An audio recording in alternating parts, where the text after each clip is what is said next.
Just a quick look at the tank, see how things is getting on.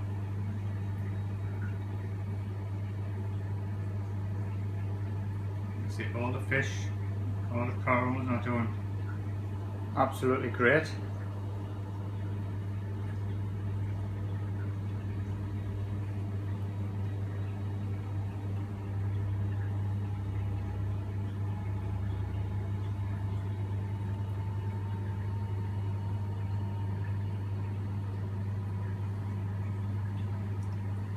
Keeping my phosphates down to 0, my nitrates. Because I'm doing that, and I'm feeding the corals with Red Sea Reef Energy A and B plan. Awesome stuff.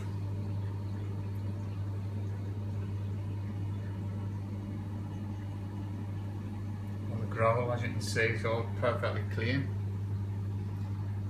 It's coral sand.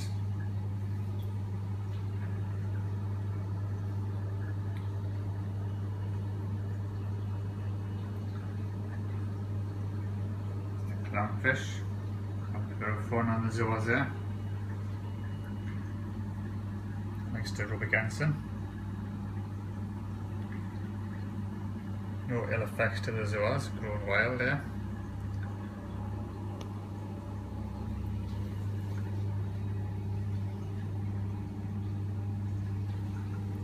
For them that hasn't seen the system yet, like you see, I like to keep it all open. Lots of little caves and crevices for fish to hide, just like it is in nature. Everything open, keeping the flow going around the tank. You see, really pleased. So like I say, I'm keeping the phosphates down to 0. Nitrate again. Like I say, I'm using the Red Sea product to control the nitrate. Phosphates, but the main reason the phosphates are staying down to 0 is the best stuff on the market by far is raw phos.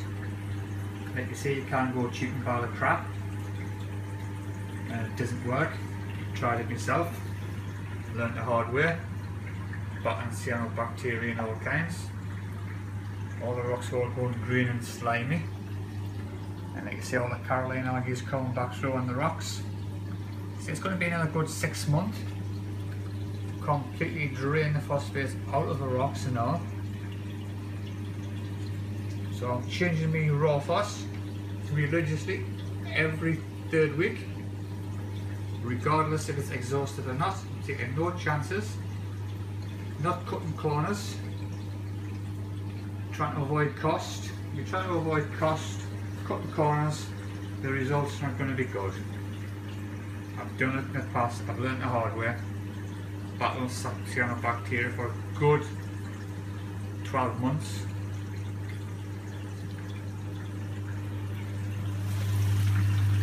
One thing also I do is I clean the sump out regularly, every few weeks, every 3 weeks I do what I change. I just suck all the detritus out that gets down there. That's the raw phos I'm using in the reactor. It's a Phospan 150 reactor. So you can see I do that every 3 weeks. Carbon, I have a few bags of Red Sea carbon in there and all, yeah. Change that every 6 weeks. 5 to 6 weeks. Red Sea recommend every 8 weeks. Well, like you see, I do it about every 5 or 6 weeks.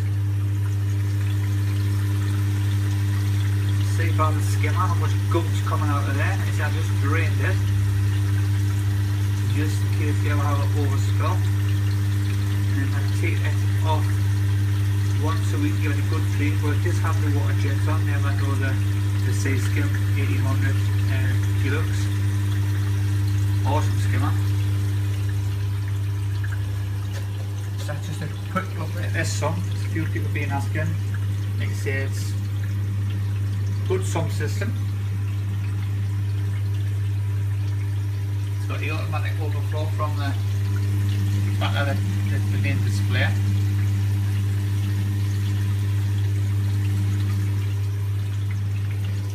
So I it's pretty basic down there.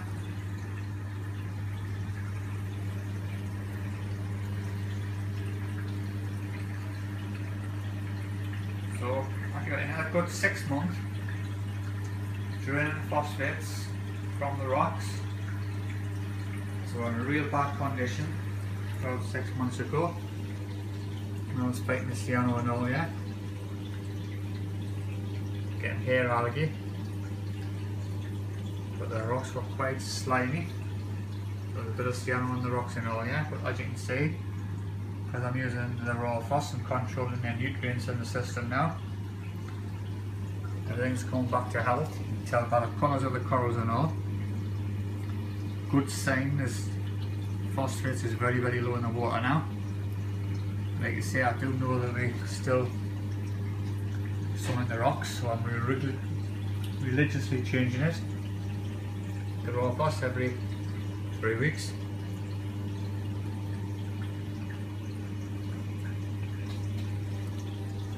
Thanks for watching.